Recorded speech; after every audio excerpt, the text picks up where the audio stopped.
So guys ഇന്നിതാ നമ്മുടെ കയ്യിൽ 2 സ്പീക്കറുണ്ട്. JBL Go 4ഉം അതുപോലെ തന്നെ സ്റ്റോം ബോക്സും മൈക്രോ 2ഉം ട്രിബിറ്റിൻ്റെ. ഇത് രണ്ടും നമ്മൾ അൺബോക്സ് ചെയ്തിട്ടുണ്ടായിരുന്നു. ഇതിന് 2 വീഡിയോ ആണ് നമ്മൾ ലാസ്റ്റ് ഇട്ടിട്ടുണ്ട്. സോ ഇതിൻ്റെ 2 ചെറിയൊരു കമ്പാരിസൺ ആണ്. ഏത് അത്യാവശ്യം പ്രൈസ് റേഞ്ച് കുറവും പിന്നെ ഏത് നല്ല സ്പീക്കറും, അത് നമുക്ക് അഫോർഡബിൾ ആയിട്ട് യൂസ് ചെയ്യാൻ പറ്റുന്ന സ്പീക്കർ ഏതാണ്, ഇതിൻ്റെ രണ്ടിൻ്റെ തമ്മിലുള്ള ഒരു ചെറിയൊരു കമ്പാരിസൺ, ഇതിൻ്റെ രണ്ടിൻ്റെ ഫീച്ചേഴ്സ്. സോ നമുക്ക് ഫസ്റ്റ് നമ്മൾ JBL Go 4 നോക്കാം. ഇതാണ് Go 4ൻ്റെ സ്പീക്കർ. ഇതിൽ 2-3 വേരിയൻറ്റ് കളർ വരുന്നുണ്ട്. പുതിയതായിട്ട് പർപ്പിളും മിലിറ്ററി ഗ്രീനിൻ്റെ ചെറിയ 2-3 വേരിയൻസും വരുന്നുണ്ട്. ഇത്രയേ ഉള്ളൂ സ്പീക്കർ. ചെറിയ സ്പീക്കറാണ്. JBL Go പോർട്ടബിൾ ആപ്പ് ഇതിനകത്ത് യൂസ് ചെയ്യാൻ പറ്റും. വേറെ കസ്റ്റമൈസേഷനും കാര്യങ്ങളും വേറെ ഒന്നും ഇതിനകത്ത് ആപ്പിൽ വരുന്നില്ല. നേരത്തെ ഇതിൻ്റെ ഫുൾ റിവ്യൂ ചെയ്തിട്ടുണ്ട്. ഇത് വരുന്നത് പ്ലേ ബട്ടൺ, പിന്നെ ഒരു വോളിയം പ്ലസും മൈനസും ആണ് വരുന്നത്. പിന്നെ ഒരു ചെറിയ ബാറ്ററി ഇൻഡിക്കേഷൻ. C ആണ് ഇതിൻ്റെ ചാർജിങ്. പവർ ചാർജിങ് സപ്പോർട്ട് ചെയ്യില്ല. 3 hour ആണ് ചാർജിങ്. 3 hour ചാർജ് ചെയ്യാൻ ഫുൾ 0 to 100% ഞാൻ 3 hour ടൈം എടുക്കും. സ്വിമ്മിംഗ് പൂളിലൊക്കെ വീട് പോയി കഴിഞ്ഞാലും ഇത് ഇതിനകത്ത് വെള്ളം കയറത്തില്ല എന്നാണ് ഇവർ പറയുന്നത്. ഈ സൈഡിലാണ് പവർ ബട്ടണും ഇതിൻ്റെ ബ്ലൂടൂത്തും. പിന്നെ ഇത് പെയർ ചെയ്ത് നമുക്ക് യൂസ് ചെയ്യാൻ പറ്റും.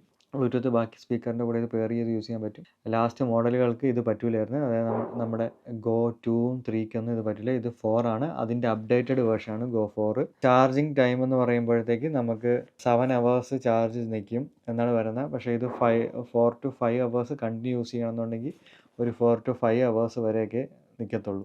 പെട്ടെന്ന് ഇത് ചാർജ് തീരും. പിന്നെ ഇതിന് ആപ്പ് കോൺഫിഗറേഷൻ വേറെ കാര്യങ്ങളോ മൈക്രോഫോണോ അങ്ങനെ ഒന്നുമില്ല ഇതിനകത്ത്. സോ അടുത്ത് നമ്മുടെ സ്റ്റോം ബോക്സ് മൈക്രോ 2. ഇതാണ് സ്റ്റോം ബോക്സ് മൈക്രോ 2ൻ്റെ സ്പീക്കർ. ഇതിനകത്ത് ഫ്രണ്ടിൽ തന്നെ 3 ബട്ടൺ വരുന്നുണ്ട്, പ്ലസും മൈനസും. പിന്നെ ഇത് കൺട്രോൾ ബട്ടനുമാണ്. ഇതിനകത്ത് ഒരു ചെറിയ മൈക്രോഫോണും കൂടെ വരുന്നുണ്ട്. അഥവാ കോളോ നമ്മൾ എന്തെങ്കിലും കണക്ട് ചെയ്തിരിക്കുമ്പോഴത്തേക്ക് വന്നു കഴിഞ്ഞാൽ നമുക്ക് ഇതിനകത്ത് ആൻസർ ചെയ്യാൻ പറ്റും. പിന്നെ ഇതിനകത്ത് ബാറ്ററി ഇൻഡിക്കേഷൻ ഉണ്ട്. കണ്ടോ, ഇതിനകത്ത് ബാറ്ററി ഇൻഡിക്കേഷൻ ഉണ്ട്, കാണാൻ പറ്റും. 100 to 170%, 20%, 50% അങ്ങനെ ഉള്ളൊരു ബാറ്ററി ഇൻഡിക്കേഷൻ ഉണ്ട്. അപ്പോൾ ഇതനുസരിച്ച് നമുക്ക് ബാറ്ററി ലോ ആണെന്നുണ്ടെങ്കിൽ പവർ നമ്മൾ ചാർജ് ചെയ്യുമ്പോഴത്തേക്കും ഇതിൽ ഇൻഡിക്കേഷൻ കാണിക്കും, എത്ര വരെ ബാറ്ററി കയറിയിട്ടുണ്ട് എന്ന് ഇൻഡിക്കേഷൻ കാണിക്കും. മറ്റേതിലില്ലാത്തൊരു ഫീച്ചർ ഇതിലുണ്ട്. ക്ലിപ്പ് ചെയ്ത് ഹാങ് ചെയ്യാൻ പറ്റും. ഇതിലാകപ്പാടെ ഒരു ടാഗ് മാത്രമേ വരുന്നുള്ളൂ. ഇത് എവിടെയെങ്കിലും ഹുക്ക് ചെയ്തിടാനേ പറ്റുള്ളൂ. ഇത് നമുക്ക് ബാഗിലോ അങ്ങനെ എന്തെങ്കിലും വരുന്നുണ്ടെങ്കിൽ അഡ്വഞ്ചർ യൂസ് പോകുമ്പോഴത്തേക്ക് ഇത് ക്ലിപ്പ് ചെയ്ത് ടൈറ്റ് ചെയ്യാൻ പറ്റും. ഈ ഫീച്ചർ ഇതിലില്ല. അപ്പോൾ നമുക്കിത് എവിടെയെങ്കിലും ഹുക്ക് ചെയ്തിടാൻ മാത്രമേ പറ്റത്തുള്ളൂ. പിന്നെ ഇതിനകത്ത് ഇതും സി പോർട്ടാണ് ചാർജ് വരുന്നത്. ഇത് 2 to 3 hours ചാർജിങ് എടുക്കും. ഇതും ബ്ലൂടൂത്ത് 5.3 ആണ് വരുന്നത്. കണക്ടിവിറ്റിയൊക്കെ നല്ല അത്യാവശ്യം കോമ്പാക്റ്റബിൾ കണക്ടിവിറ്റിയാണ്.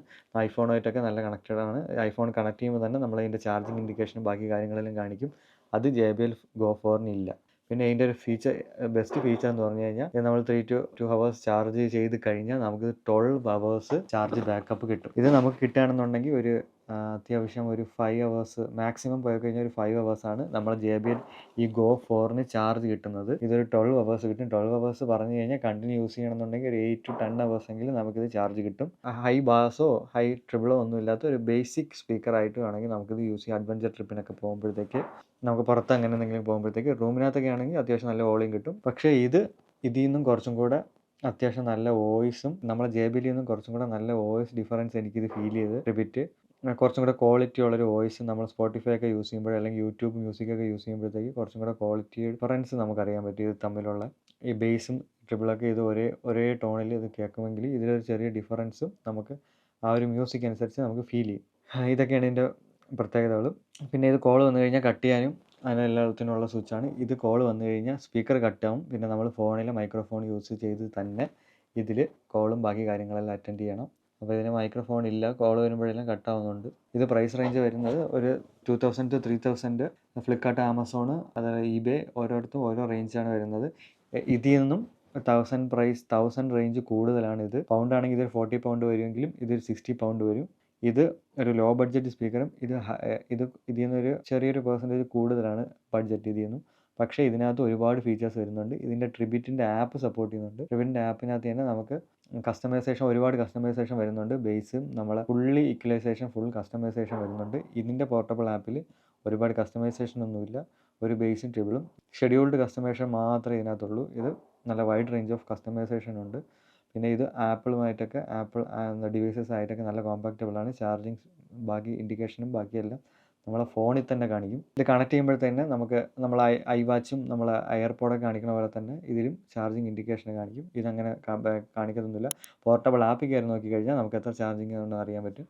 അല്ലാതെ ഒരു റെഡ് ഇൻഡിക്കേഷൻ ഇതിൽ കത്തിക്കഴിഞ്ഞാൽ ചാർജ് ലോ ആണെന്ന് അറിഞ്ഞ് നമുക്ക് ചാർജ് നമുക്ക് കണക്ട് ചെയ്യാൻ പറ്റും. ഇതിൻ്റെ രണ്ടിൻ്റെ ആപ്പ്, ഇത് JBL പോർട്ടബിളും ട്രിബിറ്റിൻ്റെ ആപ്പും നമുക്ക് രണ്ടും സ്റ്റോറിലും പ്ലേ സ്റ്റോറിലും അവൈലബിൾ ആണ്. സോ ഇതൊക്കെയാണ് ഈ രണ്ട് സ്പീക്കേഴ്സിൻ്റെയും ഫീച്ചേഴ്സ്. നിങ്ങൾക്ക് ഏതാണ് ഇതിന് താല്പര്യം അത് നോക്കി നിങ്ങൾക്ക് വാങ്ങാം. രണ്ടും അഡ്വഞ്ചർ യൂസാണ്, രണ്ടും വാട്ടർ പ്രൂഫാണ്, രണ്ടും ഡസ്റ്റ് പ്രൂഫാണ്. IP67 ആണ് റേറ്റിംഗ്. രണ്ടിലും 5.3 ആണ് ബ്ലൂടൂത്ത് വരുന്നത്. എനിക്ക് കുറച്ചും കൂടെ കോമ്പാക്റ്റബിൾ ആയി തോന്നിയ സ്പീക്കർ ഇതാണ്. ഇതിനകത്ത് ഒരുപാട് ഫീച്ചേഴ്സും വരുന്നുണ്ട്. ഇതിൽ നിന്നും കുറച്ചും കൂടി സൗണ്ട് ബെറ്റർ ക്വാളിറ്റി ആയിട്ട് തോന്നിയ ഇതാണ്. മിനി സൈസ് പോർട്ടബിൾ സ്പീക്കർ നമുക്ക് വേണം എന്നുള്ളവർക്ക് ഇതിൽ നിന്നും കുറച്ചും കൂടെ ബെറ്റർ ഓപ്ഷൻ ഇതായിരിക്കും എന്നാണ് എൻ്റെ ഒരു ഓപ്ഷൻ. രണ്ടിൻ്റെ സെപ്പറേറ്റ് അൺബോക്സിങ്ങും കാര്യങ്ങളും എല്ലാം നമ്മുടെ ചാനലിൽ ഇട്ടിട്ടുണ്ട്. JBL Go 4ഉം ട്രിബിറ്റിൻ്റെ storm box 2 X Sound Plus 2 എല്ലാത്തിൻ്റെയും നമ്മുടെ ചാനൽ അവൈലബിൾ ആണ്. സെർച്ച് ചെയ്ത് നോക്കിയാൽ മാത്രം മതി. സോ ഇതിൻ്റെ രണ്ട് പ്രോഡക്റ്റ് വാങ്ങാനുള്ള ലിങ്കും നമ്മൾ ഡിസ്ക്രിപ്ഷനിൽ കാണും. So guys, thank you for watching.